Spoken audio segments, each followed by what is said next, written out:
Bien, buenas noches con todos. Nuestro público siempre participante en esas reuniones virtuales, Ateneos de cirugía de pared abdominal, ya llevamos aproximadamente casi 3 años, y 3 años que vamos poniendo temas de índole académico y quirúrgico por parte del programa académico de residente de cirugía general del Hospital de Lima Este y Tarte. Esta noche vamos a tratar un tema muy interesante en este Ateneo de Cirugía Periabdominal. El tema es de técnica preperitoneal por el camino de Nyhus, y esto referido a la técnica de abdominoplastia de Nyhus más conocida. El ponente en esta noche será el doctor José Lavado. Él es residente de segundo año de cirugía general del Hospital de Lima Este Tarte y además es miembro adscrito de la Sociedad de Cirujanos Generales de Perú. Buenas noches, doctor Lavado, y bienvenido a esta reunión. Muchísimas Como gracias, doctor. invitado, Muy buenas noches. gracias. Como invitado vamos a tener a dos exponentes muy importantes. En primer lugar, el doctor Héctor Armando Cisneros. Él es cirujano general y ha sido expresidente y además fundador de la Asociación Mexicana de Hernia, y además es miembro también de la Federación Latinoamericana de Hernia. Bienvenido, doctor Armando Cisneros. Lo conocemos ya de bastante tiempo atrás y nos sigue acompañando y participando en cada una de esas reuniones. Es un reconocido cirujano de la Ciudad de México. Y el doctor Javier Gracias. Mayor Sánchez también nos acompañará esta noche. Él es cirujano general y laparoscopista también del Hospital Daniel Asquez Carrión de acá de la ciudad de Lima, Perú, y bueno, también nos aportará con su experiencia muy importante e interesante. Bueno, empezamos, damos inicio entonces a la reunión. Doctor Lavado puede compartir pantalla e iniciar su exposición. Al término del mismo, vamos a empezar a hacer la discusión, los comentarios, las preguntas, que pueden hacerlo a través del chat o pueden también levantar la mano y lanzar su comentario para enriquecer esta reunión académica. Perfecto, puedes empezar, José. Listo, doctor. Ok. Muy bien. Muy buenas noches con todos. Mi nombre es José Antonini Labo Valencia. Soy médico residente de segundo año de cirugía general del Hospital de Lima Este Vitarte. También soy miembro adscrito de la Sociedad Peruana de Cirujanos Generales. Bueno, el último ateneo que tuvimos el mes pasado fue acerca ya de la técnica de Liechtenstein, una bonita ponencia, una bonita experiencia y vivencia. Ahora, para este mes se me está dando la oportunidad para poder dar un tipo nuevo de abordaje, ¿no? Descrita por un cirujano que se llamó Nyhus, bueno, que en otros países le dicen Nius, ¿no? O Nijus. No, para nosotros en Perú y en otros países de Latinoamérica lo conocemos más como Nyhus, que es lo que actualmente, pues, vamos a dar, a conocer su técnica y a poder ver, ¿no? Qué novedades nos puede ofrecer esta. Em, Voy a hablar un poquito de una reseña histórica, ¿no? Acerca de ello, ¿no? Si nosotros nos adentramos a antes de 1920, ¿no? Veíamos que los principales vías de acceso para reparación de hernias inguinales, para este caso, se utilizaban con mayor frecuencia la vía anterior, ¿no? Para reparación de hernias. O sea, las reparaciones por herniografía o por hernioplastia según la técnica de Liechtenstein. Ante algunas incidencias que ocurrían, como por ejemplo recidivas, dolor, postquirúrgica, crónica, ¿no? Se intentó ver otros tipos de accesos para poder reparar ello y pues se recurrió a una forma alternativa, ¿no? Utilizando la vía posterior, ¿no? Entre ellas, pues, eh, hubieron diversos autores, pero uno de los precursores que iniciaron ya justamente en 1920 el acceso por vía preperitoneal fue el cirujano, bueno, voy a leerlo tal cual como se escribe, ¿no? Chatlett y Henry, muy bien, en el cual tienen su literatura publicada, ¿no? Con respecto al acceso preperitoneal. Entonces ellos fueron los precursores. Pero como todo inicio de vía de acceso, pues se utilizaban incisiones grandes, ¿no? Y utilizaban incisiones medianas, incisiones paramedianas, incisiones tipo Pfannenstein, ¿no? Y justamente en este tipo de principios de abordaje preperitoneal lo dejaban básicamente para hernias inguinales bilaterales, hernias grandes o hasta hernias crurales, ¿no? No lo tenían como un tipo de abordaje habitual, solamente para este tipo de excepciones. Pues así que, bueno, pues se comenzó a partir de ese año. Y de maravilla, pues, vino acá el doctor Lloyd Milton Nyquist, ¿no? Bueno, que nació en 1925 y falleció en 2008, en el cual lo que hizo ya en 1954 fue rescatar esta técnica, perfeccionarla y titularla por primera vez como un abordaje preperitoneal, ¿no? Con algunos cambios técnico-quirúrgicos sustanciales, que lo vamos a detallar en las posteriores láminas, ¿no? Él lo originó prácticamente para reparar hernias femorales o crurales, ¿no? Pero que vio que se podían extender hacia reparación de hernias inguinales. Iniciando justamente en este año, se vio ya que en 1975 se podía utilizar a través de ese espacio virtual utilidad de prótesis sintética, ¿no? Para poder, posterior a la reparación, a la rafía de esta reparación, este, colocar este tipo de mallas, ¿no? Y pues sacó una buena frase que me pareció importante, que en 1960, que dijo, el acceso no es más que uno de los detalles de la reparación, ¿no? Entonces, eh, eso es lo que uno de los mensajes que nos dejó Lloyd Milton Nyquist. Voy a ir a la siguiente diapositiva. Ahí, perdón. Ya, ahora voy por acá.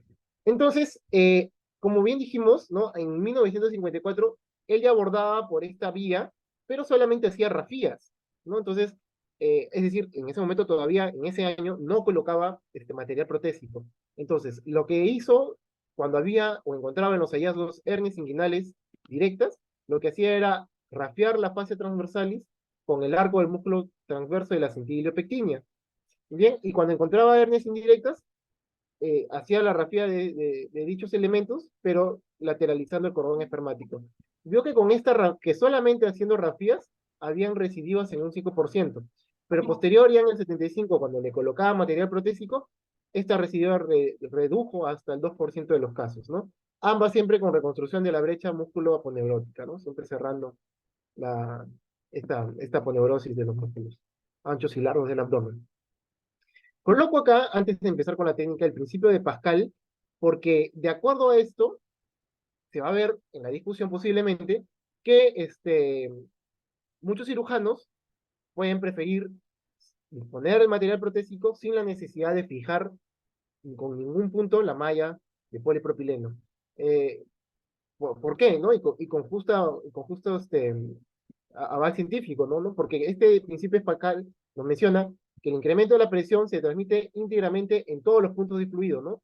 Nosotros tenemos acá un defecto herniario y acá colocamos una malla, no solamente va a hacer efecto acá, va a hacer efecto en todos los puntos en todos los lugares donde se va a encontrar en nuestra malla de polipropileno. Entonces, bajo este principio vamos a ver que algunos cirujanos no prefieren poner puntos de fijación. Y pues, esta es una de las primeras imágenes con las que quería detallar, porque ya pasando a lo que es la reseña histórica, vengo a hablar ahora de una reseña anatómica. Una reseña anatómica muy diferente, en el cual ya no voy a cumplir los puntos anteriores de nuestro conducto inguinal, ni las paredes, ni los contenidos de ello, ¿no? Simplemente ya es otra visión que nosotros tenemos, que puede ser desde la cavidad peritoneal hacia la pared, o prácticamente de lo que vemos nosotros a nivel de la región preperitoneo. Entonces, una imagen del anfiteatro de anatomía de la Universidad Ricardo Palma, muy bien disecado, me llamó bastante la atención, pues, y quería detallar algunos elementos que podíamos ver por acá, ¿no? Nosotros acá tenemos la cavidad peritoneal, perdón, la cavidad pélvica, algunos órganos pélvicos, y vemos acá ya un ligamento muy importante, disculpen, un ligamento que nos va a servir para esta técnica, que tiene dos nombres, el ligamento de Cooper, o también conocido como ligamento pectíneo.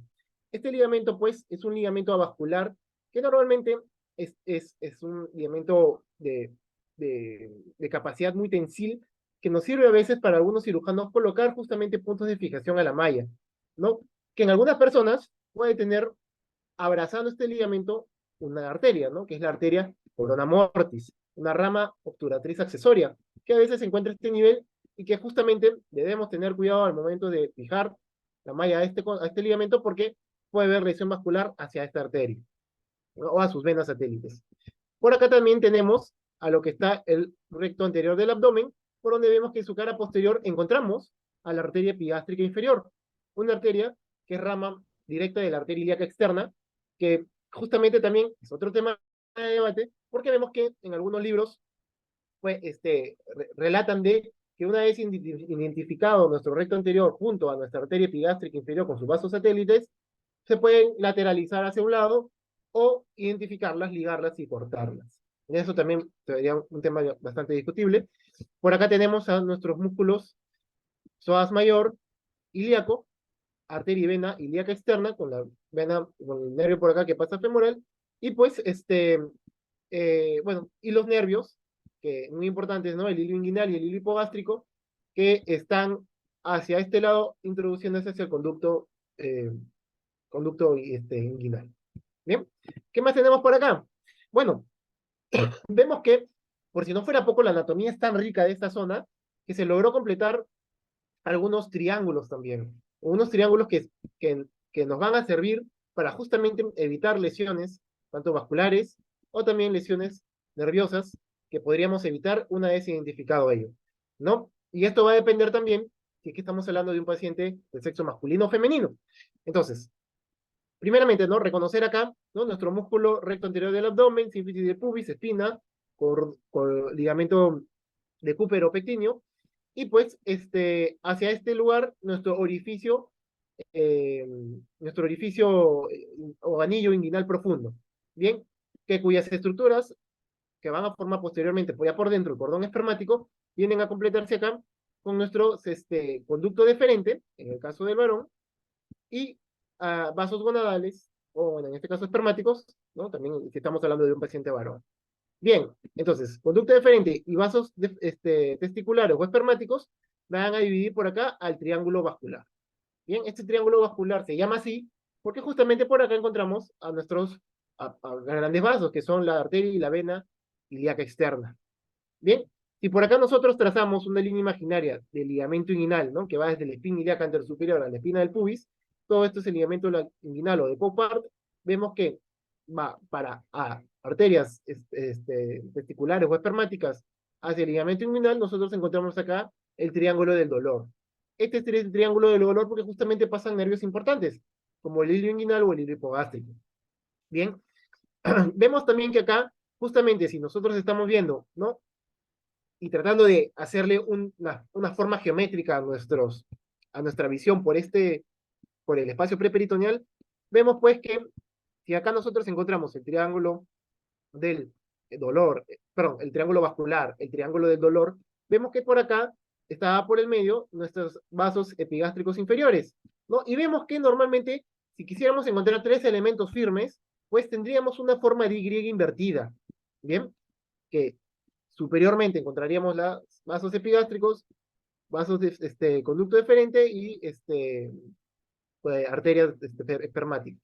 Esto es algo, una anatomía que nos va a ayudar bastante tanto para cirugía laparoscópica como abordaje preperitoneal.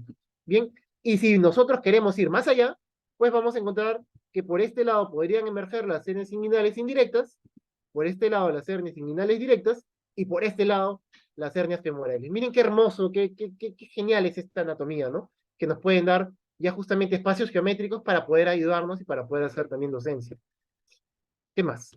A ver, siguiendo con la literatura, pues, y acá pues, definitivamente el doctor Parmisano se dio cuenta de estos espacios, ¿no? De la Y invertida para pacientes varones, que sí, pues, definitivamente nos iban a ayudar, ¿no?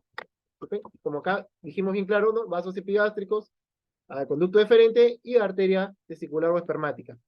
Pero pues, y dividiendo nuestros triángulos, ¿no? Vascular, nervioso, inguinales laterales o indirectos, mediales, directos y femorales. Bacán. Con eso no había pierde. Pero ¿qué pasaba, pues? Y en este caso, ¿no? En este caso esto es un paciente varón, como bien claro está en la parte superior, pero ¿qué pasaba si nos tocaba con una paciente mujer? Pues obviamente hay estructuras que no se van a encontrar ahí, se pierde esa arquitectura. ¿Bien? Entonces ahí ya no le llamamos la Y invertida, ¿no? Ahí ya nosotros justamente a este nivel, donde ya solamente encontramos el paquete nervioso y el paquete vascular, sin esa estructura anatómica masculina que ya no está, lo llamó entonces acá como el trapezoide del desastre de Seit. Bien, comentado pues, o descrito ya en 1994. Entonces, se dio pues que en la mujer ya no estaba esa Y invertida, ya se perdía esta parte de la y encontramos el trapezoide del desastre. Entonces, ya todos esos nervios y vasos estaban dentro de un trapezoide y no dentro de triángulos diferentes. Bien, entonces continuamos. Ah, bueno, el ligamento redondo pues era quien se encontraba, pero por el otro lado, ¿no? No, lo importante tenerlo acá en cuenta es el ligamento redondo que va desde el útero hasta el labio mayor de la vulva, pues, se encontraba justamente para el lado medial, ¿no? Nos dividía por este lado hacia acá el agujero femoral y un poquito más abajo el obturacis. Voy a cambiar de lámina. Ya está. Entonces, ya en otra imagen, pues ya con todos los elementos formes, acá teníamos nuestros orificios donde se podrían originar los efectos indirectos, liminales directos, plurales o femorales, bien, y por acá, pues, los elementos que transitan hacia el cordón espermático. Listo. Miren ustedes otro tipo de ligamentos también que me van a servir bastante acá, ¿no? Ya comenzamos acá a hablar de la arco semilunar de Douglas o ligamento inguinal, que son sinónimos, ¿no? Por acá estaba el músculo recto anterior del abdomen y en gran mayoría de las personas, se ve que hay una reflexión, ¿no? Del tendón del recto anterior del abdomen hacia la parte lateral y llamado también ligamento de Henle. Muy bien, otro ligamento que podríamos compartir hasta esa zona para poder también diferenciarlo en la vía preperitoneal. Bien, que proviene del recto anterior del abdomen. Perfecto. Entonces, esta anatomía es increíble, de verdad es fascinante, pero definitivamente después es un poco más corta que la anatomía por la vía anterior, ¿no? Por eso también la técnica se dice que es un poquito también, en tiempo operatorio un poco más corta. Bien, obviamente todo eso depende de la mano del cirujano, así que vamos a hablar ahora sí directamente de lo que es la técnica operatoria. La técnica operatoria, pues, es un poco variado también, ¿no? Como habíamos mencionado antiguamente, para poder abordar la de región preperitoneal, utilizaban incisiones largas, medianas, o hasta tipo Pfannenstein, pero Nyhus lo describe bien claramente, ¿no? En la mayoría de los libros, disculpen, refiere marcar con dos dedos a través de una vez identificado la sínfisis del pubis hacia arriba, bien, que más o menos equivalen a 2 centímetros. Y la incisión debe ser transversa, le dicen incisión suprainguinal transversa, de más o menos 4 centímetros. Bien, posterior a las últimas láminas vamos a ver un video, ¿no? Y en este video, por ejemplo, acá, el cirujano lo prefiere hacer a 3, 4 centímetros, ¿no? Eso también queda ahí a mano del cirujano, pero bien Nyhus dice a 2 dedos por encima de la sínfisis del pubis. Entonces, hacemos nuestra incisión, y pues, una vez abarcada y separada la fascia de Camper y escarpa, pues vamos a identificar a lo que está nuestro estuche de los rectos y la fascia de los músculos anchos del abdomen. Bien, vamos a liberar esta vaina de los rectos y lo que vamos a hacer acá es justamente identificar la semiluna de Spiegel, ¿no? Esa semiluna tendinosa que se encuentra justamente entre el músculo oblicuo mayor y el recto anterior del abdomen, ¿no? Entonces, encontramos esa semiluna de Spiegel y lo que vamos a hacer ahí es divulsionar. Bien, divulsionar tanto así que vamos a ir ya lateralizando para un lado los rectos anteriores y los músculos anchos para hacia el otro lado.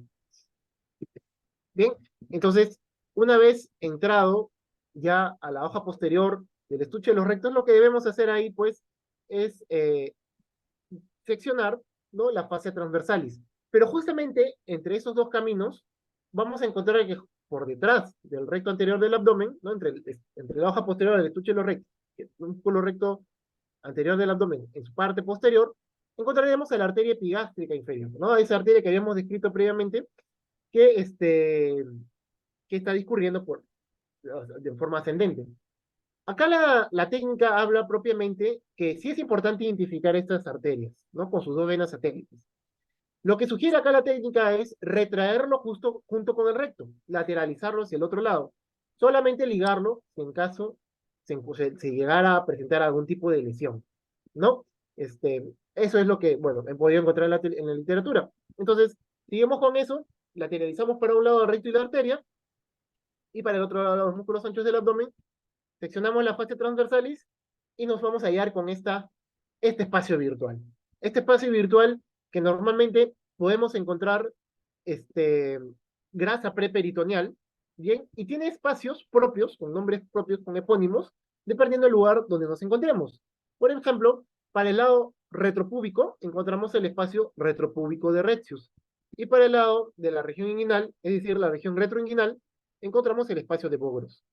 Bien, entonces, una vez identificados todos estos espacios, lo que podemos hacer acá es disecar y rechazar, pues, y divulsionar, mejor dicho, y ampliar ese espacio, es decir, hacer real ese espacio virtual. Muy bien, para tener un buen campo y poder explorar a ver si encontramos algún tipo de hernia. Y bien, prácticamente esto es ante otro tipo de visión, ¿no?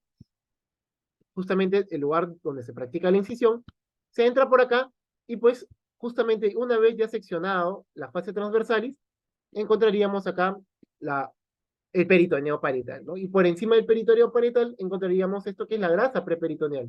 Entonces, debemos empujar, divulsionar, ¿no? Y hacer el espacio que está normalmente virtual acá, hacerlo real. ¿Bien? Tanto para el lado derecho como para el lado izquierdo. Y pues, justamente, mientras estamos divulsionando, haciendo ese espacio un poquito más real, pues vamos a encontrar ya estructuras tendinosas, ¿no? Uno de ellos, de los más importantes que se tienen para esta técnica, es identificar al ligamento de Cooper o ligamento pectíneo, ¿bien? Y para el lado medial, encontrar la sínfisis del pubis, muy bien, con su espina del pubis. Entonces, esto prácticamente se debe no solamente identificar visualmente, sino también palparlo. Muy bien, es importante palpar porque tiene una contextura propia ese ligamento de Cooper y pues y también liberarlo, ¿no? Liberarlo porque justamente lateral a ello deberíamos encontrar viendo algunas estructuras propias del cordón espermático, ¿no? El conducto deferente y los vasos espermáticos en el caso del varón, ¿no? Vamos a ponerles vasos gonadales, ¿no? Y como bien podemos verlo acá, ¿no? En ese espacio preperitoneal no encontraremos cordón espermático como sí lo encontraremos en el conducto inguinal. Vamos a encontrar elementos nada más, ¿no? Conducto deferente y vasos gonadales. Eso es lo que nosotros vamos a encontrar en ese lugar. Bien, entonces, ya hemos liberado nuestro espacio preperitoneal, ya hemos identificado nuestro ligamento de Cooper, sínfisis de pubis, elementos del cordón espermático, y pues hay que ver si realmente hay hernia. Ok, tenemos hernia, pero ¿qué saco es? ¿No? Entonces, lo que debemos hallar acá es si realmente es un defecto de una hernia directa o indirecta. Entonces, sí, pues, definitivamente, pues, el indirecto, pues, va a ser aquella abultamiento que va a estar acompañando o yéndose hacia el conducto inguinal, ¿no es cierto? Y, pues, el saco directo, pues, va a ser una vez ya liberada la fase transversalis, se va a ver ahí ese orificio por donde puede estar a través de un defecto de la pared posterior. ¿Bien? Tenemos entonces la liberación y pues hay que individualizarlo, ¿no? Individualizarlo y tratar de volverlo a introducir, ¿no? No sugieren acá corte, disección o ligadura baja del saco y posterior a ello colocarlo, ¿no? Dentro de cavidad. Entonces, acá tenemos, por ejemplo, otra imagen cómo se va divulsionando poco a poco, ¿no? Del tratado de Romero Torres. Y pues, una vez que se rafía el defecto, ¿no? Porque definitivamente hay que reparar ese defecto, eh, se debe colocar una malla, ¿no? La malla que acá eh, sugiere acá Nyquist, a diferencia de la Lichtenstein, es una malla de medidas de 15 por 15, ¿bien? Y pues, como habíamos dicho, eh, según el texto que yo he estado observando, pues, acá sugieren colocar 2 puntos, ¿no? Y es más, con hilo reabsorbible. Y esos 2 puntos usualmente suelen ir al ligamento de Cooper. Bien, vamos a ver en la discusión cuántos ponen un punto o cuántos no ponen punto. Bien, acá por ejemplo está el anillo inguinal profundo, ¿no? Justamente se introduce acá lo que es el conducto deferente, ¿no? Y los vasos epigástricos inferiores. Si acá vemos que podría ocurrir una hernia indirecta, por acá una hernia femoral y por acá una hernia directa. Vemos que la malla debe estar cubriendo justamente por lo menos esos 3 defectos. Muy bien, deben estar cubriendo todo ello para justamente evitar que puedan salir por esos orificios naturales.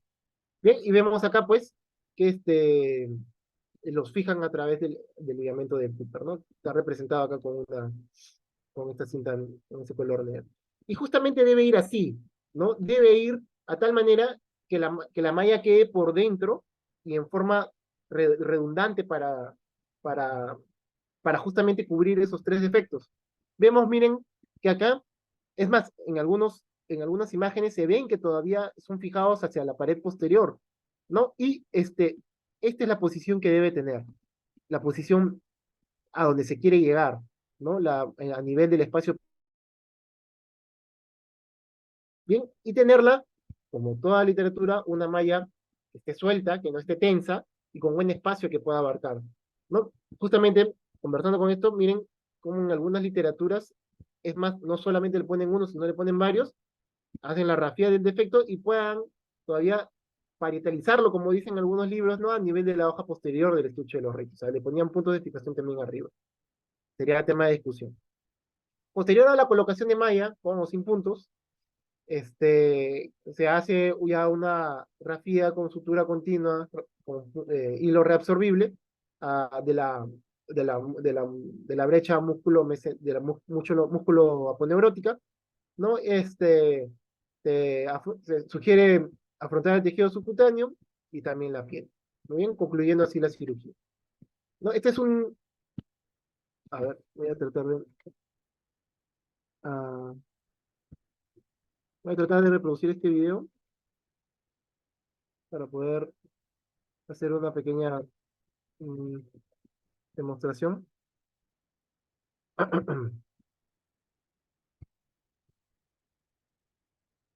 Me conozco, no sé por qué no se puede poner. Bueno, pero seguimos avanzando, si no ahorita lo pongo.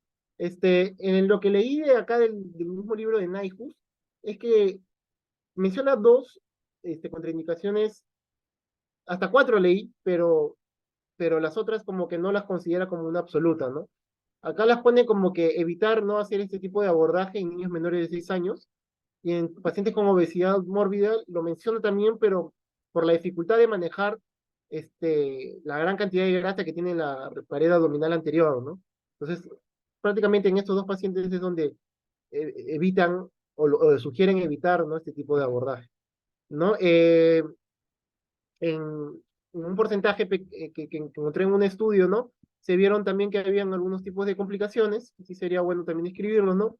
Entre ellas las más frecuentes, pues, seroma, dolor, hematoma, sangrado postquirúrgico, infección, ¿no? Y en casos muy pequeños, orquitis o recidivas también, ¿no? En algunos de los casos se han podido ver eso. Bien. Ahora, si bien ya el mes pasado tocamos el tema de Liechtenstein y ahora estamos tocando el tema de Nyhus, quería hacer una pequeña comparación, ¿no? En algunos estudios, este fue en un hospital del Perú, un hospital militar, en el cual se vio qué resultados tuvieron post cirugía, ¿no? Por ejemplo, se vio que en la técnica de Liechtenstein, pues sí, algunos pacientes presentaron neuralgia post cirugía, ¿no? Algunos pacientes presentaron orquitis, recurrencia de la hernia, dolor crónico, ¿no? A diferencia de la NEJUS que no se vio, que en ese estudio, en ese hospital, no se presentaron. Bien, entonces la neuralgia sí tiene un sustento, ¿no? Porque prácticamente hay nervios expuestos en el conducto inguinal, a diferencia de la región preperitoneal que no están expuestos ahí. Y en un hospital ya de Cuba, donde también, teniendo acá el grupo B, la técnica de Liechtenstein, pues se vieron que habían también algunas complicaciones como granulomas, infección de herida operatoria, eh, hasta retención urinaria en algunos casos, ¿no? Y en la técnica de Nyhus el porcentaje fue menor. Bien, entonces, a ver, voy a ver si se puede volver a presentar el video. ¿Es por acá? Mm,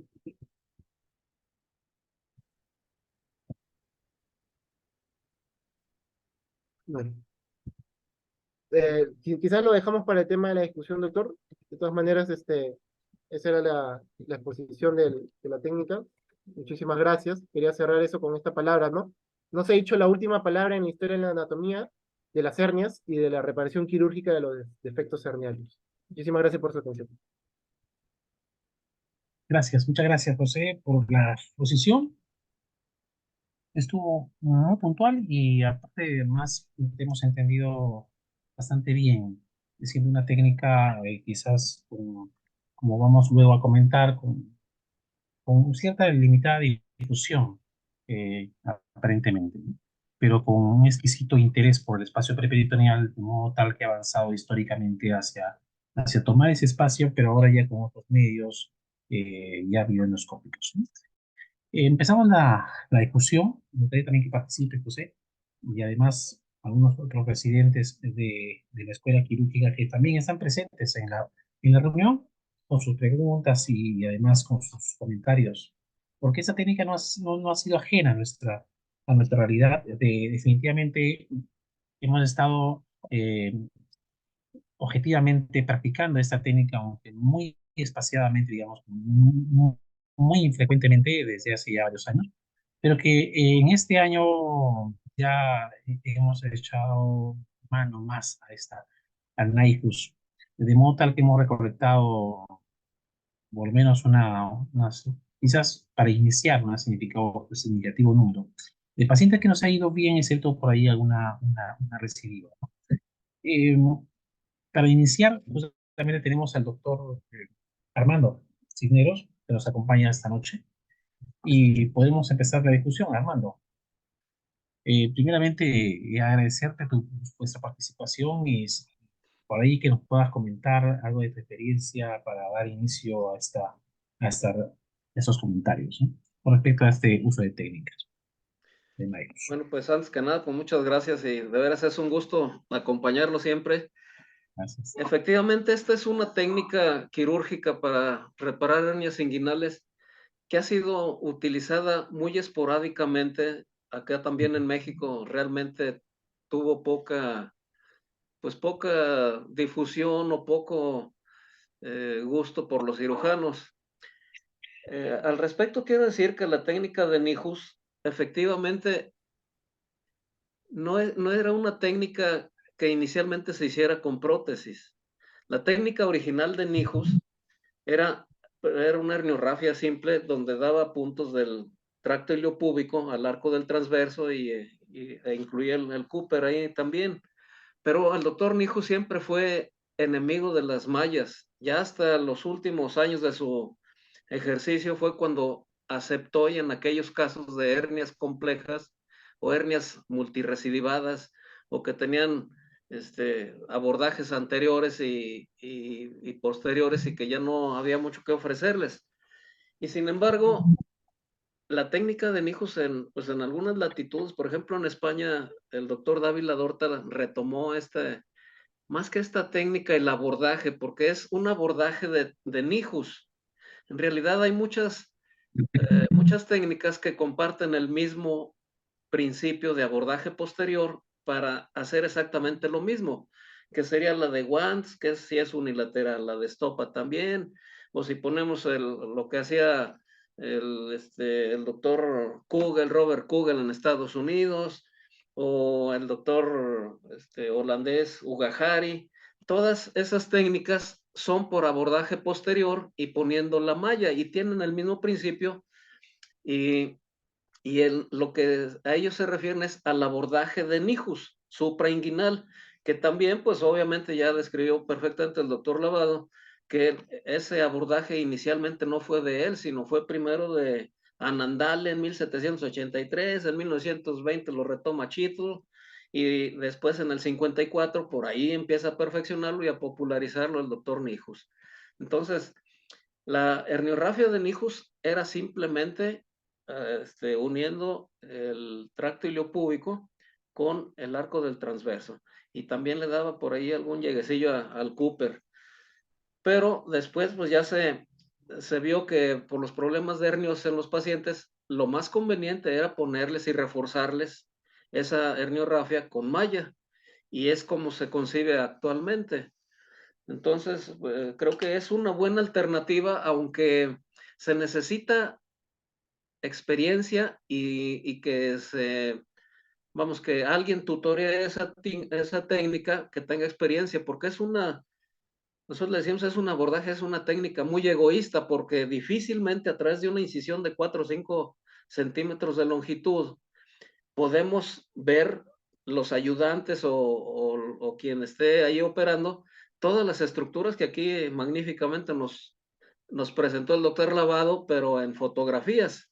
Pero ya en ese espacio tan pequeño y reducido es difícil a veces entender la anatomía, y ahora lo sabe uno porque por la vista endoscópica, laparoscópica o extraperitoneal, ya sabe uno qué estructuras hay ahí. Y es precisamente el principio de donde se toma ahora el método endoscópico. Es exactamente lo mismo, la técnica de Estopa, la de Wands y nomás con abordajes diferentes, pero es exactamente lo mismo.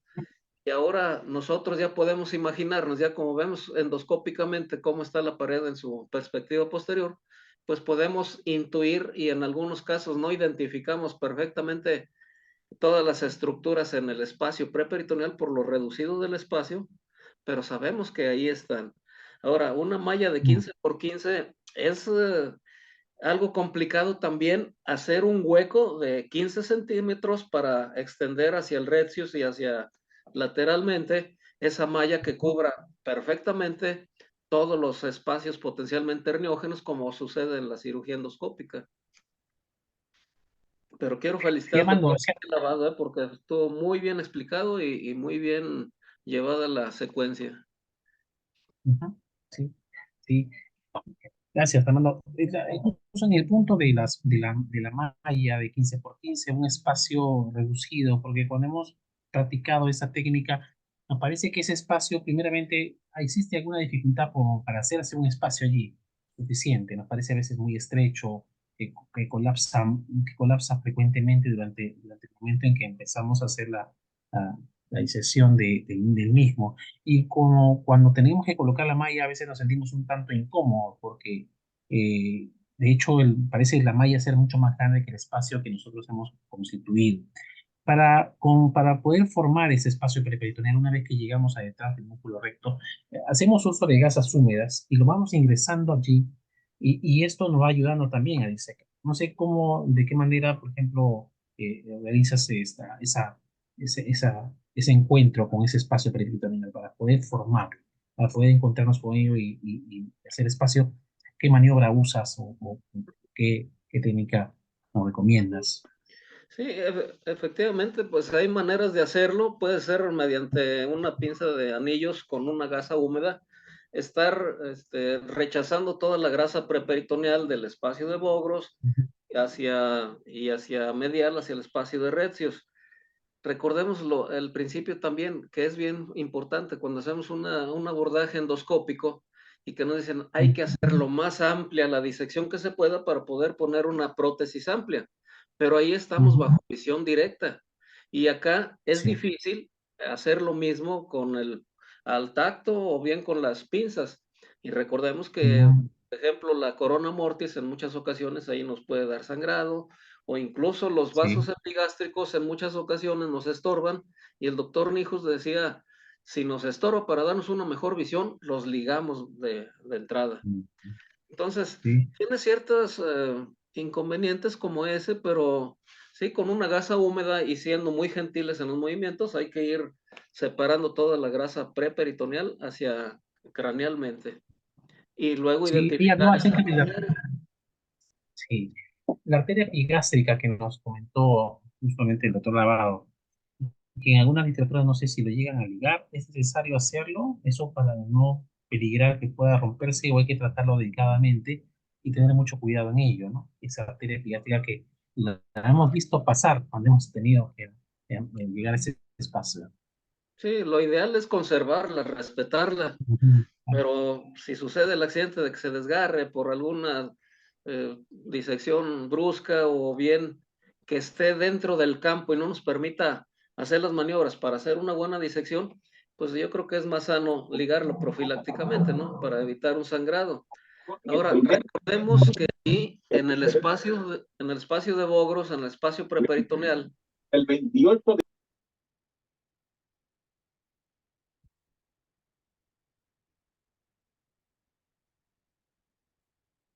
Tu audio, Armando,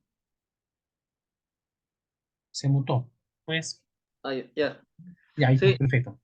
les Sí. decía que en el espacio Ujú, preperitoneal hay que recordar que los vasos gonadales y el deferente, ujú, ahí muchos optan por parietalizarlos y otros por dejarlos en su lugar. En realidad, está mal llamado decir los elementos del cordón, porque ahí todavía no se constituye como tal el cordón espermático, sino hasta posteriormente de que emergen del orificio inguinal profundo. Entonces acá estamos hablando simplemente de vasos gonadales o vasos testiculares en el varón y los vasos gonadales o el ligamento redondo en la mujer y el deferente, pero ahí no hay cordón, aunque sea varón, sino hasta después del orificio inguinal profundo. Entonces es muy importante hacer una buena disección, tanto medial como lateral, para poder insertar un buen segmento de prótesis.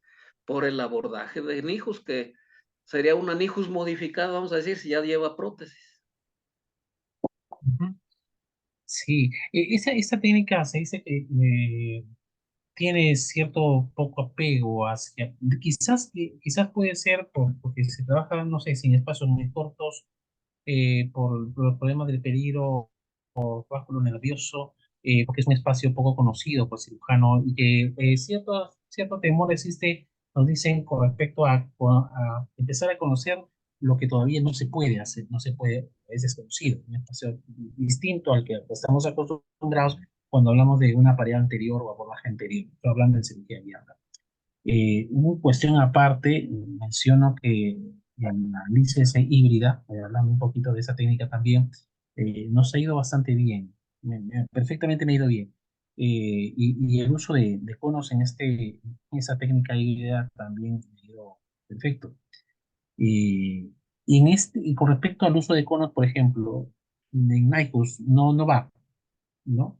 Va a malla plana, o iría también, quizás podría haber No, opción.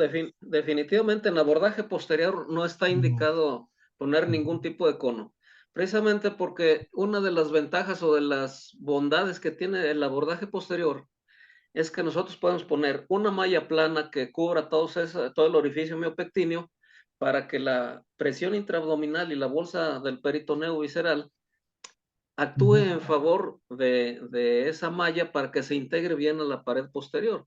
Entonces, un cono, si lo quisiéramos poner ahí, pues a lo mejor sí podemos meterlo en el orificio, pero el vértice iría hacia afuera y no debe ir hacia afuera. Y, y para ponerlo al revés, pues no se podría. Tendríamos que irnos del otro lado del orificio inguinal para dejarlo en el espacio de Bogres. Entonces, realmente ahí no, por el abordaje posterior no está indicado, igual que no está en el ajá. abordaje endoscópico, ¿verdad? Por vía Perfecto. anterior abierta, sí. Muy bien. José, ibas a hacer un comentario. Te cedo la palabra. Sí, muchas gracias. Doctor Cineros, quería saber usted qué es si realmente usted fija la malla, ¿no? Quería que nos cuente, tenía esa duda con usted, ¿no?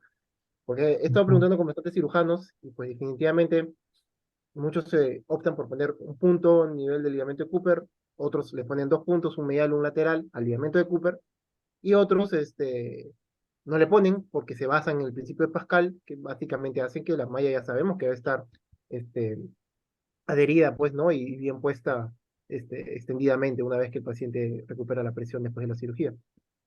¿Cómo, a qué se ha adaptado usted, doctor? Bueno, casi siempre es uno temeroso y quiere uno asegurar el éxito de la cirugía. Igual que en la técnica de estopa, nosotros tratamos de pasar lo más distalmente que se pueda hacia abajo del pubis la malla. Es decir, por debajo del ligamento de Cooper todavía 2 o 3 o más centímetros para que quede casi abrazando a la vejiga, ¿sí? Entonces se supondría que ahí ya no requeriría de puntos. Sin embargo, en la técnica de estopa también le ponemos sus puntos de sujeción al ligamento de Cooper. ¿Para qué? Porque la región inguinal es una región muy dinámica. Entonces, no queremos que se nos vaya a enrollar o se vaya a dislocar ahí de su lugar o se vaya a doblar y que le dé problemas al paciente. Pero yo siempre la sujeto al ligamento de Cooper, por lo menos un punto. ujú. Y el uso el tipo de hilo que se usa para ello, Pues ¿es actualmente, absorbible o no absorbible? no, puede ser cualquiera de los dos, no habría mucha diferencia, Ah, pero ya. Esto es con evidencia basada en existencias, decimos acá en México. Si yo tengo un monocril, un poliglecaprone o una polidioxanona, dispongo de ella, pues mejor esa, ¿verdad? Que de lenta absorción, monofilamento y que sea absorbible. No tengo eso, bueno, pues puedo ponerle cualquier otro tipo de sutura que va a ser temporal nada más mientras la malla se integra y se fija en la pared posterior. En una hernia bilateral, por ejemplo, se recomendaría hacer también una técnica preperitoneal. El estopar puede ser una opción. ¿Alguna otra opción? Si tenemos hernias bilaterales de repente. Yo preferiría hacer más que 2 incisiones suprainguinales, Ajá. hacer una incisión infraumbilical vertical y hacerle una estopa formal Ujú. que nos cubriría todos los 2 espacios, incluyendo el espacio de Retzius, ¿verdad? Perfecto. Bueno, si hubiera también algunas preguntas o comentarios de parte de nuestro público, el cual tengo entendido que también ahí existen residentes que están interesados también en el tema, porque para ellos resulta ser probablemente también una novedad, aunque no debería ser así, siendo esta técnica bastante antigua, es decir, de largo conocimiento, ya incluso quizás poco practicado en algunas partes de nuestros medios. ¿Por qué? Por la sobreposición de la Lichtenstein como una técnica prácticamente universal y bastante conocida, pero ahora que la técnica endoscópica o laparoscópica ya tiene mayor participación y que como que los nuevos residentes se van formando bajo esa visión laparoscópica de todo, ¿no? Y el hecho de conocer ese espacio de la región inguinal por, digamos, en esas imágenes o diapositivas que José nos presentó, ¿no? De la nueva anatomía, ¿no? Del espacio posterior de la región inguinal. Y que exige pues justamente mayor incluso entrenamiento, de todo visual para reconocer esa nueva anatomía. Y cuando hablamos de anatomía, pues es reconocer este espacio peritoneal y poder reconocer el cuerpo como completificación. Eh, la pregunta que invito también al doctor Aníbal pueda también eh, participar dice, en la práctica diaria con los diferentes asistentes existe la controversia acerca del tratamiento de los elementos de cordón, sino que algunos realizan una sección a veces parcial de la malla a fin de bypassar dichos elementos. ¿Cuál es el manejo o recomendación por su parte, doctor Armando? Es En el la, tratamiento de la malla y con relación al cordón. pero en la A veces técnica del vamos ICFES malla entera o a veces le hacemos un corbataje, ¿no? ah, le decía yo que es preferible parietalizar los elementos ahí, los vasos testiculares, los gonadales, o el conducto deferente o el ligamento redondo, porque si nosotros hacemos una muesca, una incisión en la malla, esta puede de alguna manera estar friccionando ahí las estructuras, ya sean nerviosas o vasculares o el deferente, y causarle problemas secundarios. Pudiera tener ese paciente incluso hasta de diseyaculación, si se queda ahí los márgenes de la muesca en contacto con el conducto deferente, o incluso pudiera provocarle algo de también orquitis. Ahora, la técnica de Ya. Liechtenstein por el momento sigue siendo el estándar de oro, aunque ha venido ganando terreno el campo endoscópico, pero si se fijaron, por ejemplo, en la técnica en las casuísticas que nos presentó de comparativas el doctor Lavado, la técnica de Nijus tiene el 5% de recurrencias contra 2 del Liechtenstein. Entonces, como que sí Ujú. hay diferencia estadísticamente significativa como para preferir una técnica de Nijus en forma primaria sobre una de Liechtenstein. ¿Por qué, Y por qué ya estaríamos abordando ya el espacio posterior, y si se requiriera en un futuro, pues ya lo vamos a tener trabajado también. ¿Por qué se deberían esa diferencia en cuanto a las recurrencias? Más en Nike quizá. Debería de Nike versus Nietzsche, sí. Si, Sí. por ejemplo, estamos manejando de que, bueno, estamos hablando del principio físico de Pascal, una malla bastante extendida, una visión de repente un poco más amplia que la Lynch, sí, estamos hablando de más orificios que podemos cubrirlo con la malla. es una técnica relativamente más rápida que el LINCES, menos elaborada quizás de ella, pero una recurrencia, ¿por qué se debería? De ahí hablamos de las complicaciones también. Pues yo pensaría que puede ser por la curva de aprendizaje o la experiencia del Sí. cirujano. Quizá en esas casuísticas que nos mostraron, intervinieron Ujú. varios cirujanos, no uno solo. Entonces cuenta mucho la experiencia que tenga y el dominio de la técnica de quien realiza la cirugía. Ahora, acá en la técnica de Liechtenstein ahí decían que tiene más dolor, dolor posoperatorio, no precisamente neuropático, pero sabemos nosotros que el dolor inguinal posoperatorio crónico e incapacitante en la técnica de Liechtenstein, pues es por un defecto de técnica, por no identificar precisamente y respetar las estructuras nerviosas, que casi siempre se puede hacer. Entonces, Ujú. es un problema más bien del técnico, del operador dependiente, vamos a decirle. Ajá. Sí, perfecto. Tenemos al doctor Javier Mayor, él es cirujano del Hospital María Síez Carrión de la ciudad de Lima, y que, bueno, cierto retraso tuvo y pues nos está acoplando a nuestra reunión. Eh, si le doy la palabra al doctor Javier. ¿Estás ahí? Javier, buenas noches. Bueno, insto a nuestros participantes también a poder hacer sus preguntas y comentarios para poder dinamizar más la reunión. Javier, ¿te encuentras ahí? ¿Estás?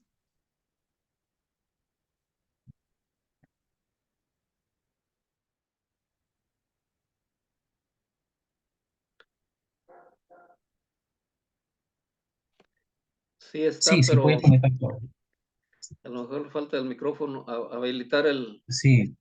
el micrófono. Ajá. A ver.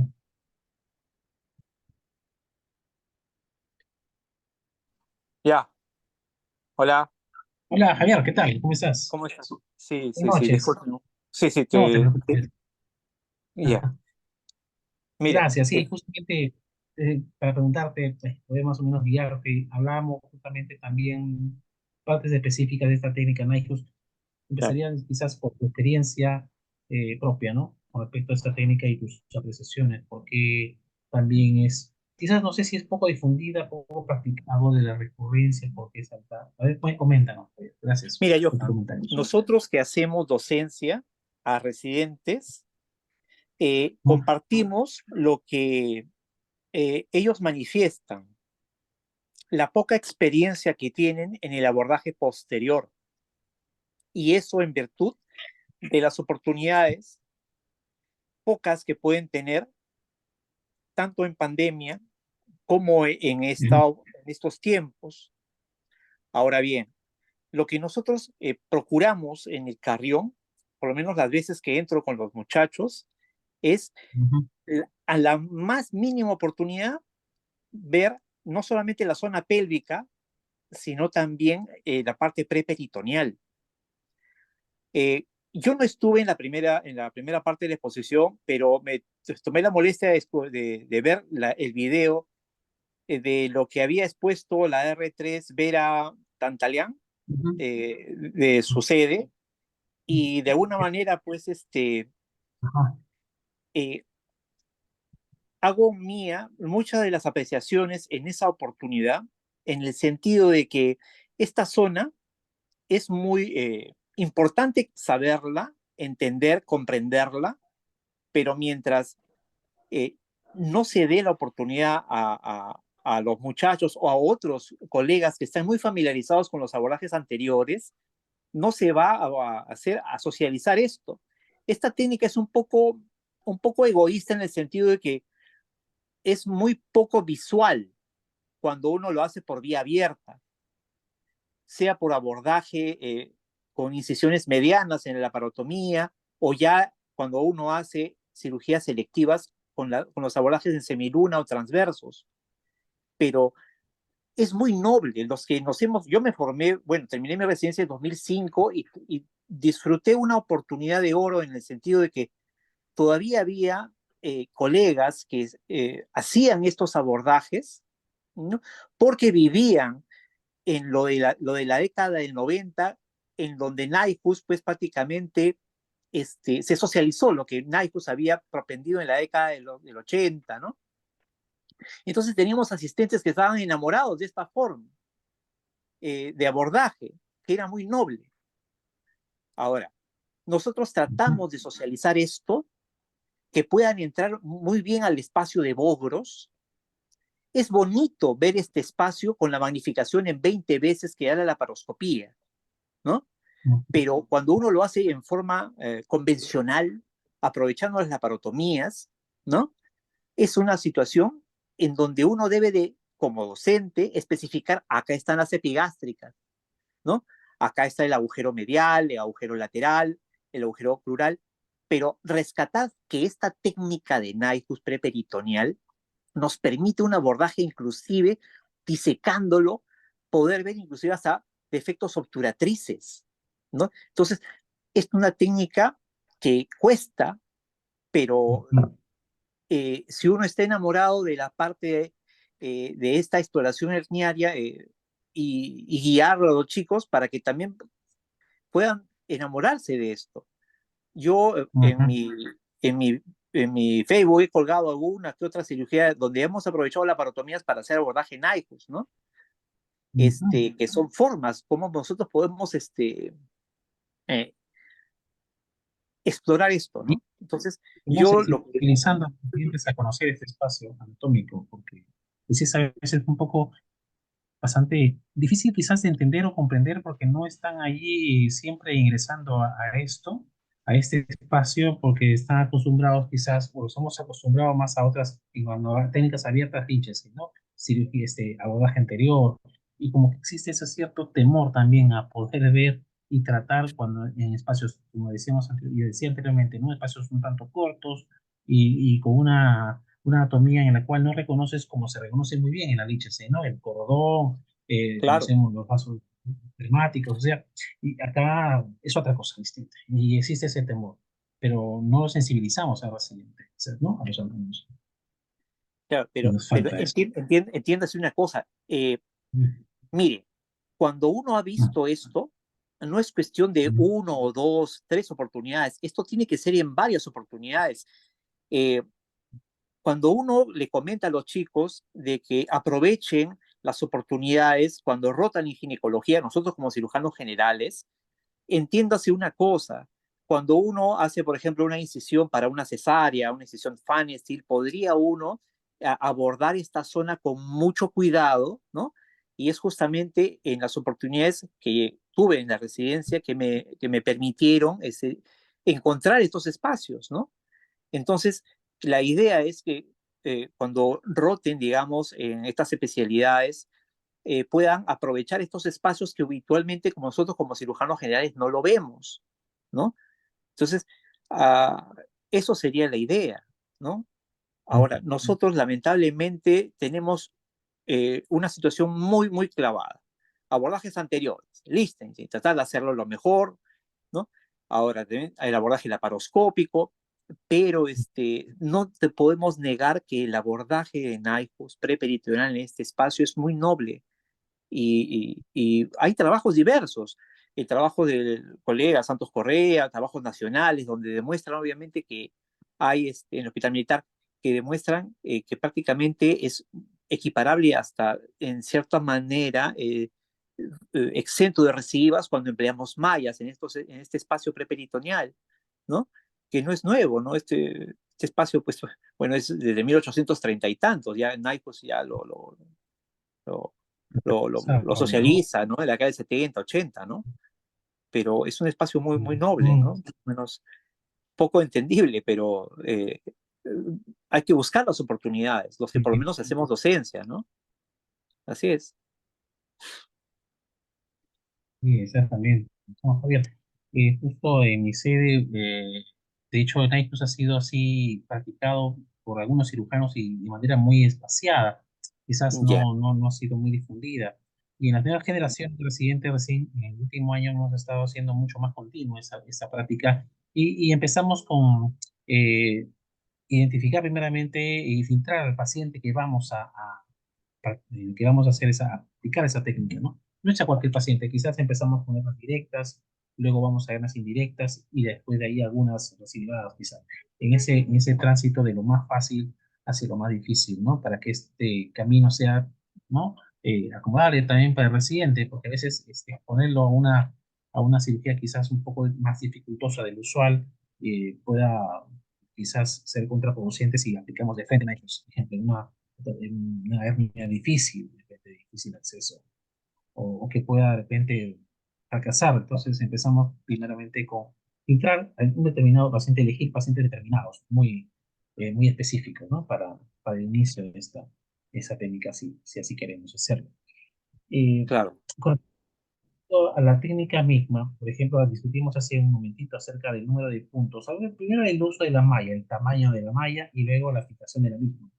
Si existe alguna controversia para ti en cuanto al número de puntos de fijación, 1 o 2 puntos al Cooper para fijar la malla, ¿existe o no? Y el tamaño de la malla, hablamos de un 15 por 15 quizá, o de repente se puede modificar el tamaño. ¿Qué El, opinas? el- claro, el fracaso, entendamos primero que seguramente en la exposición, Nyquist propende su técnica y no era muy amigo de las mallas. Pues Ujú, Nyquist pues, tenía un temor, ¿no? De que la malla podía infectarse. Entonces, es ya en las postrimerías de su quehacer quirúrgico que Nyquist se anima al empleo de las prótesis de malla para este espacio preperitoneal. Ahora, en cuanto a los puntos de fijación, por lo menos emplear un punto, lo ideal sería, bueno, cuando un más seguro uno esté, podría ser 2 puntos. Ahora, a Cooper, ahora, la idea de la malla en cuanto a sus dimensiones, el fracaso va a estar en función de cuán pequeña sea la malla. Por lo menos una malla de 15 por 12 o 15 por 13 sería unas dimensiones apropiadas como para cubrir espacios, el espacio medial, el espacio lateral, o sea, el agujero de las hernias directas, el agujero de las hernias indirectas y el agujero de las hernias femorales, ¿no? Potenciales que puedan haber, ¿no? Entonces, malla que no sea menos de 15 por 12 o 15 por 13 y por lo menos fijarla al Cooper con 1 o 2 puntos. Ahora, hay un detalle que muchas veces también se ha propendido, por lo menos en las experiencias que tenemos, es de emplear cianoacrilato.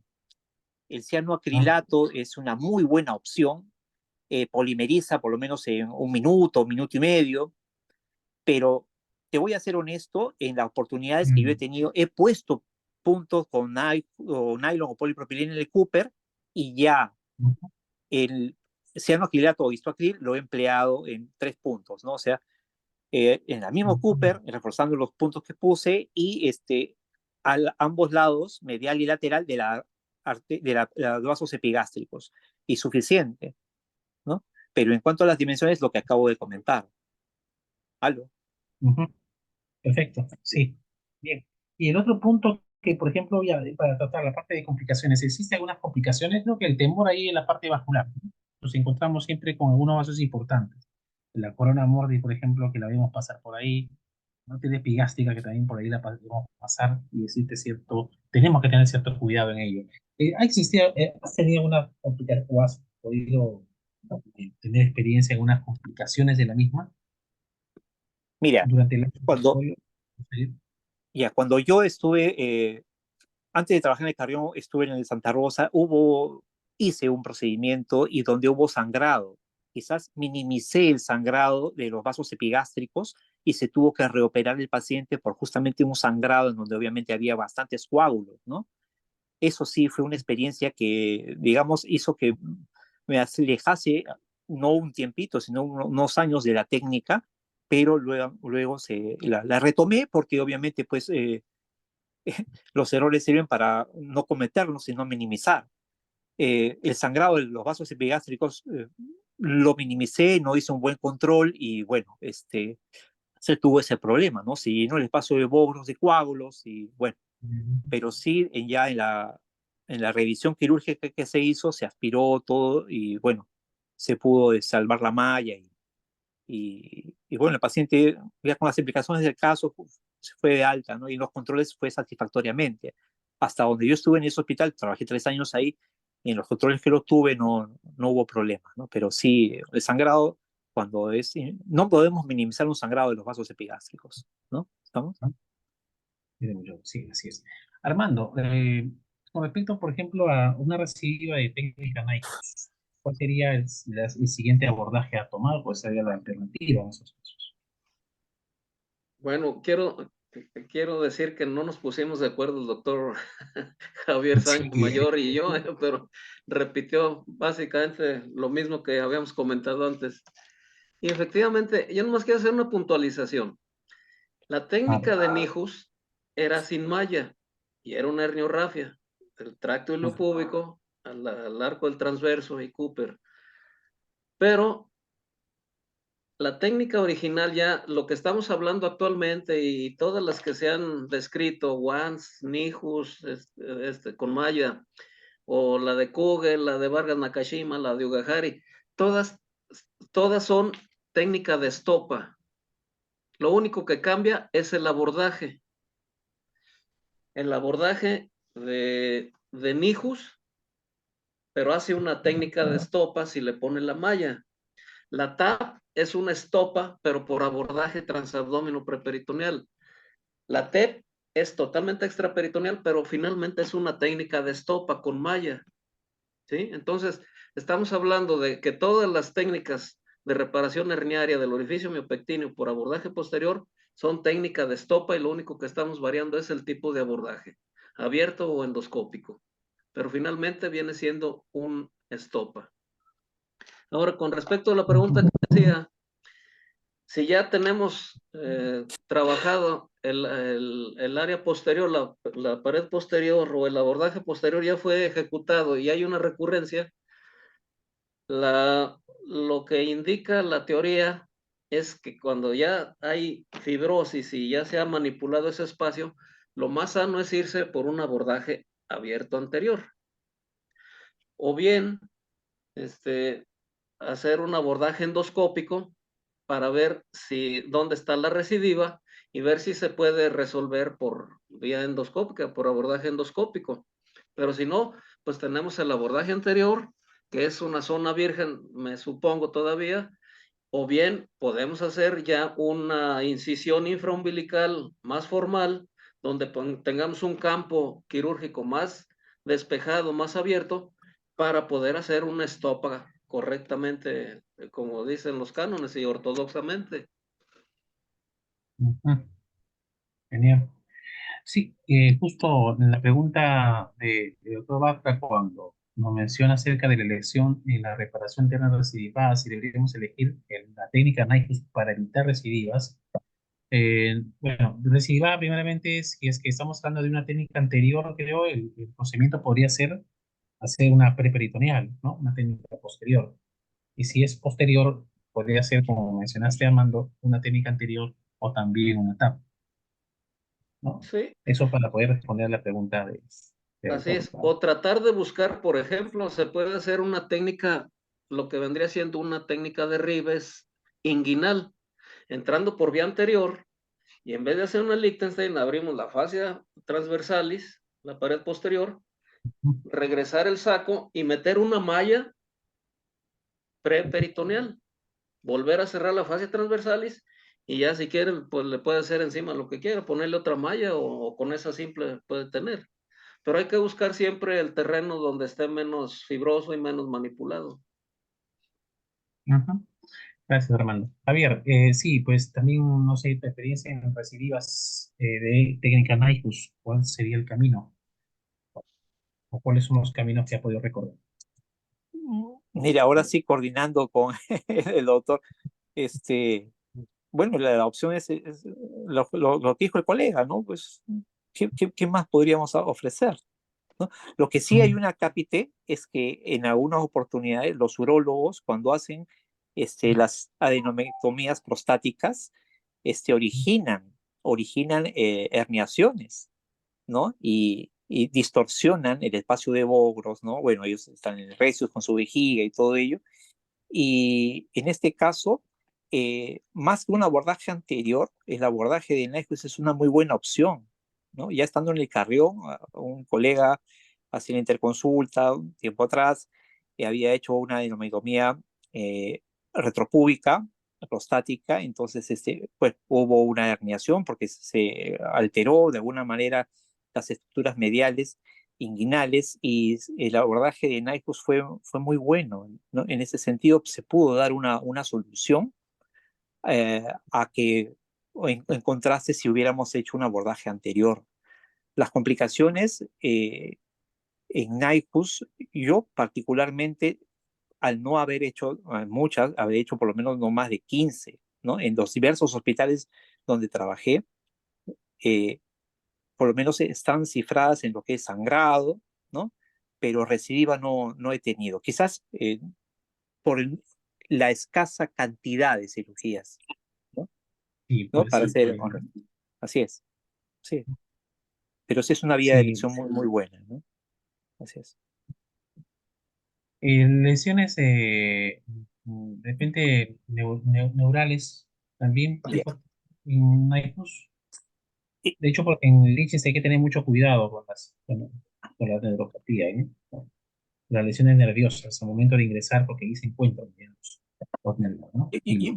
yo pienso que al inicio, bueno, no pienso, yo he vivido esto. Al inicio, yo pues, trabajé un tiempo en provincia, muy buen tiempo, ¿no? Y donde hacíamos bastante patología de pared, ¿no? En un día hacíamos 4, 5, y durante un lapso de 5 años, 8 meses, ¿no? Entonces, esto nos creó al inicio el ánimo de hacer las cosas prontas, más rápidos. A veces la juventud hace que seamos un poco temerarios. Y sí, sí, se podría decir que en el recordaris podríamos haber tenido una injuria u otro del punto de vista nerviosa, sobre todo cuando uno hace la disección muy apresurada, pero en líneas generales no era algo incapacitante, ¿no? Que produzca una meralgia o una inguinodinia brutal, ¿no? No.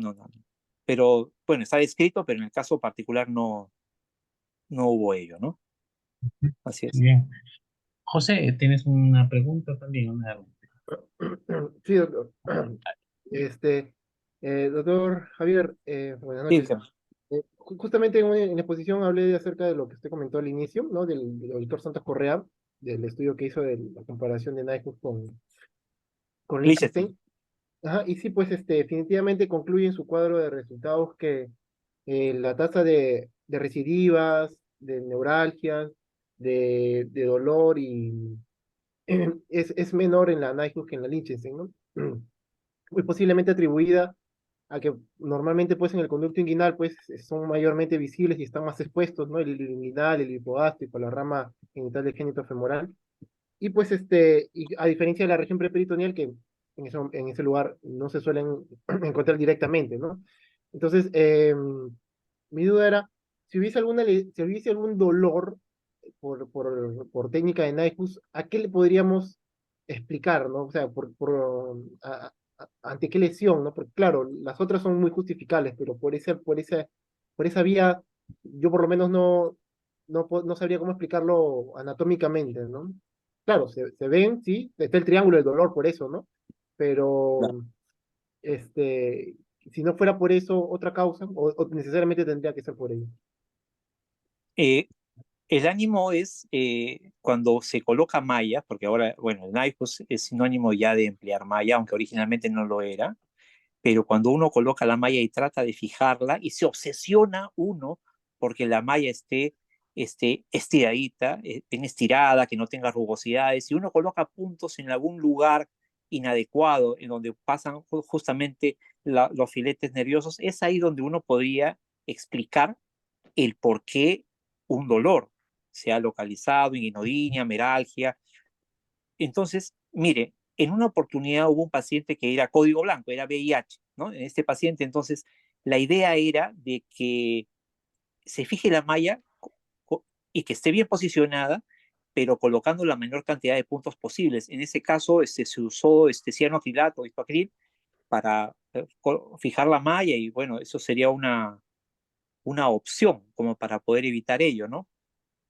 Es por lo menos lo que en mi experiencia. Fue un único paciente, código blanco, se empleó esto acril y bueno, no, Doctor, disculpe, fue bastante. ¿y el cianoacrilato, dónde específicamente lo pega? ¿En la parte de la poneurosis o en la parte de la misma Peritoneo parietal. Ya, mira, Ok. es similar como cuando uno hace una TAP, uno coloca el Ujú. Cooper y uno coloca, ubicas las epigástricas, ya, Sí, medial, una gota medial y otra gota lateral, a 1 centímetro o 8 milímetros de los epigástricos. Estamos. ok. Básicamente eso, ¿no? Ah, ya. Ok. Y Más que parietalizas el suficiente. cordón. Y se parietaliza el cordón espermático o le hace el encorbatado. Y eso me dicen que lo hablamos con Armando, ¿no? Abrir la malla, pues obviamente no es conveniente, así que pegamos toda la malla en extenso, ¿no? Parietalizando el cordón, ¿no, Javier? Claro, así es. Sí. Son opciones, de acuerdo también a, mire, es que hay una cosa que también, nosotros damos la anatomía como algo estándar, o sea, hay anatomías que están distorsionadas. Muchas veces tenemos un cordón que en verdad está distorsionado puede ser una hernia en pantalón, ¿no? Que sea directa y a la Claro, vez indirecta. Entonces, ya de acuerdo a ello, ya uno hace la parentalización del cordón, ¿no? Uno tiene que individualizar, ¿no? O sea, uno tiene que no ir con recetas de cocina, pero sí, uno actúa de acuerdo a cómo esté el cordón distorsionado o no, ¿no? sí. Así es. Sí, sí. No, Sí. porque habíamos encontrado una hernia de pantalón. De hecho, estábamos quedando un poco cortos con la malla y tenemos que elegirla como debe ser y un poco más 15 por 15 para poder adaptar y poder tapiar esa zona, cubrir esas posibles zonas que no estamos viendo y que pues, podríamos originar un problema posterior. Eh, bien, algunas recomendaciones, por ejemplo, Javier, con respecto a que, bueno, nos recomiendas que para poder aprender esa técnica es necesario siempre la continuidad de la misma, ¿no? O sea, es empezar ya a aplicarlo, es decir, explicarlo bien, que se empiece con un número determinado de intervenciones, quizás yo creo que lo más eh, fácil, en todo caso, pacientes ya específicos, y que luego de ahí se continúe siempre, paralelo junto con la otra técnica de Lichtenstein para que pueda tener esas dos opciones, ¿no? Claro, es que entendamos una cosa, para mí y para el resto de mis colegas y, bueno, los residentes, eh, es frustrante cuando no hay malla, por algún motivo, no hay Sí. malla. Entonces, eh, ellos no están animados a hacer Bassini, McVeigh, porque Ujú. son técnicas con tensión. Entonces, uno podría animarse a hacer una técnica de Nyquist clásica, que tampoco es Sí. mala, y aprovechando las incisiones que usualmente las empleamos, la mediana infraumbilical, ir disecando el espacio preperitoneal y ubicarlo. Claro, obviamente sé que el R1 o R2 que va a estar ahí va a jalar la valva de alguna manera con cuidado, obviamente, para no lastimar las epigásticas, pero son oportunidades muy buenas. Cuando yo Ujú. estaba en provincia y bueno, lamentablemente no había ginecólogo y yo hacía la parte de las cesáreas, bueno, ¿no? Aprovechaba la oportunidad para ver, claro, haciendo la Fanestil para recordar esos espacios, así como me enseñaron muy tiempo atrás cuando trabajé en la red asistencial Piura, ¿no? Era una experiencia muy, muy bonita y que traté yo de repetirla, ¿no? En los años más, yo estaba más mozalbete, ¿no? Pero me ha quedado a mí. Eso, por lo menos es una técnica buena. En el hospital Carrión he cumplido 10 años en febrero. Habré hecho en este tiempo por lo menos cuatro de estas, ¿no? Dos de ellas en emergencia, dos de ellas electivas. Las selectivas obviamente con incisiones pues en semiluna, transversales, ¿no? Y las de emergencia empleando, aprovechando incisiones medianas, ¿no? Disecado del espacio preperitoneal hasta ir a la zona, obviamente, donde está el espacio de Bogros. Eso es una oportunidad buena, Ujú. ¿no? Sí. Sí, Y buscar la sí. oportunidad, ¿no? Hay pacientes que son fofos, que son prácticamente uno diseca con el dedo y prácticamente se va encontrando el espacio. No me animaría a esto a hacerlo en pacientes pues, que no tienen una anatomía que se preste, ¿no? Si no Ujú. vamos a destruir tejidos, ¿no? O sea, Así que es, sean tantos selectivos también claro. para indispensar esto.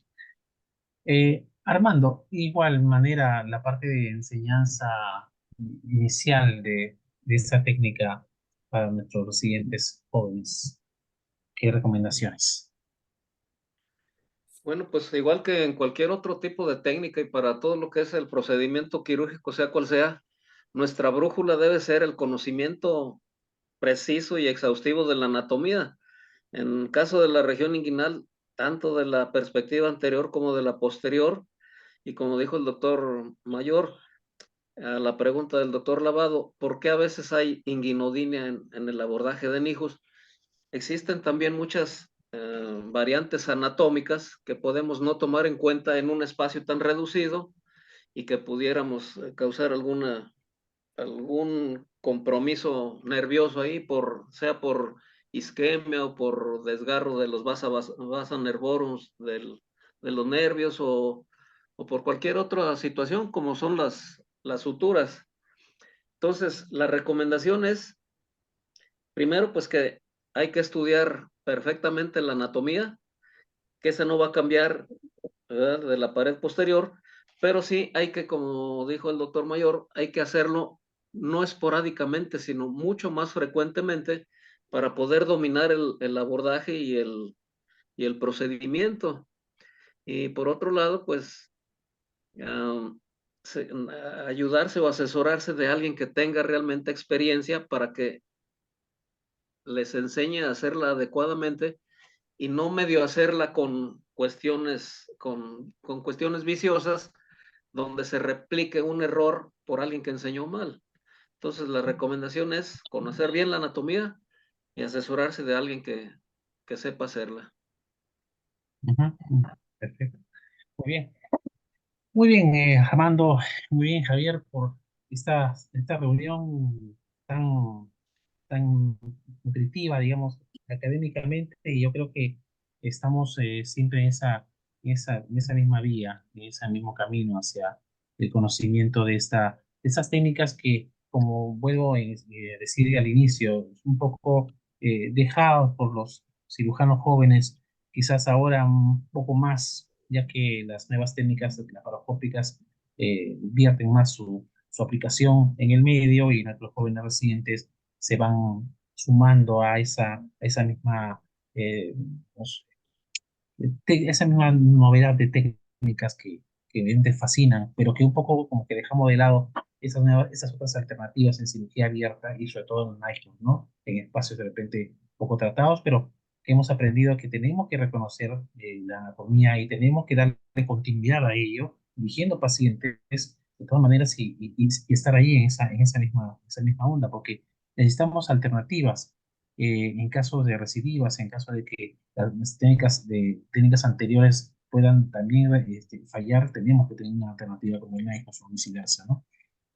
Porque no existe, como decimos, una técnica única, sino la que mejor conocemos y mejor sepamos usar, pero por lo menos tenemos que tener allí en nuestro arsenal más de una, porque tenemos que tener un armamento suficiente para poder defender.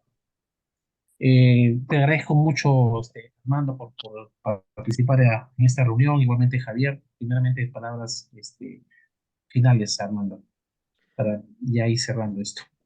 Pues ha sido un gusto y voy a terminar con lo que empezó el doctor Lavado, que no Sí. sabía si decir Naijus o Nijus.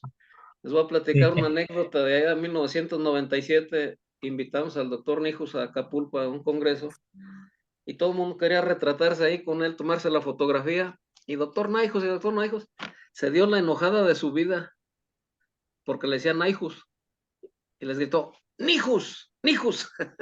Entonces, a mí no se me olvidó ya, pues siempre digo Nijus, pero sí, efectivamente, pues es una costumbre acá en Latinoamérica decir Naijus, ¿no? Pero se enojaba porque le decían Naijus.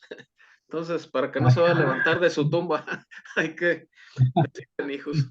Y no, pues otra vez muchas gracias por la invitación y siempre que nos inviten y podamos, con mucho gusto. Sí, por supuesto, Armando, gracias. Para nosotros es un gran honor. Javier, ¿No? Reiterar el agradecimiento sí, al hospital de Vitarte, ¿no? Al cual tú dignamente ujú, capitaneas, ¿no? Como parte de un equipo, ¿no? que forma de una forma bastante apropiada a los que nos van a reemplazar, ¿no? Agradecido nuevamente y bueno, más bien las disculpas del caso, como te comenté, bueno, tuve que entrar a operar, gracias a Dios se dio rápidamente y ya pude incorporarme. Entonces, Bueno, le reitero las perfecto. gracias, ¿no? Las gracias. También ha sido un gran honor para nosotros, para mí personalmente, ya te conocía y bueno, te invité y yo espero que nos hemos quedado también cortos en el tiempo y yo sé que de todas maneras hay otra oportunidad, Javier, para poder seguir conversando de otras cosas también respecto a cirugía, dos temas importantes e interesantes. Gracias, Perfecto, yo. Javier, Vamos a ver. y gracias, José, también, nuestro presidente de segundo año, que ha estado excelente en la ponencia. José, tu palabra de agradecimiento y Sí. Bueno, muchísimas gracias, doctor Cisneros, segundo ateneo que me acompaña. Espero que me siga pudiendo acompañar con los siguientes ateneos de paridad abdominal. Doctor Mayor, muchísimo gusto. Gracias también por sus comentarios que ha tenido con respecto a esta técnica, ¿no? Este abordaje tan especial, tan poco utilizado, pero que, bueno, todos tienen una experiencia siempre que contar, ¿no? Tanto buena como mala. Eh, por mi parte, pues, me queda mucho para aprender. eh, Me quedo con muchas ansias de ya poder yo propiamente, pues, ¿no?